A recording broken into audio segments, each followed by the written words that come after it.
English পানি চ্যানেলের পক্ষ থেকে সুস্বাগতম। চলো শুরু করি। দেখো, আমি তাকে বুঝতে পারছি না। I don't understand him. Him শব্দের অর্থ হলো তাকে।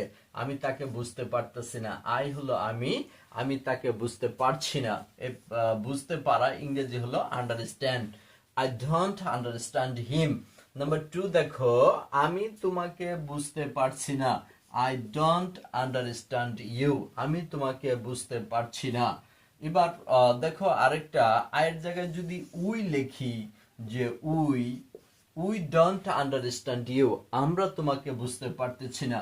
যদি এখানে দে দাও, যে দে ডোন্ট আন্ডারস্ট্যান্ড ইউ, তারা তোমাকে বুঝতে পারছে না। তার মানে আই ডোন্ট আন্ডারস্ট্যান্ড ইউ, আমি তোমাকে বুঝতে পারছি না।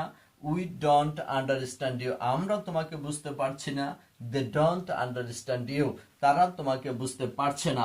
শুধু এই একটা সাবজেক্টকে চেঞ্জ করে তুমি অনেকগুলো সেন্টেন্স করতে পারো। তোমার জন্য এক্সারসাইজ হলো, আমি তাদেরকে বুঝতে পারতেছি না, এটা কি হবে কমেন্ট বক্সে আমাকে জানিয়ে দাও। নাম্বার 4 দেখো, আমাকে বোঝার চেষ্টা করো।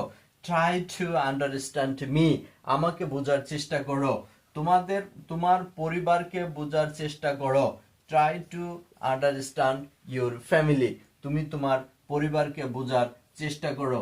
এটার উপর ভিত্তি করে তুমি আরো 2টা সেন্টেন্স লিখে আমার কমেন্ট বক্সকে জানিয়ে দাও। সাবস্ক্রাইব করে আমার পাশেই থাকো। Thank you very much.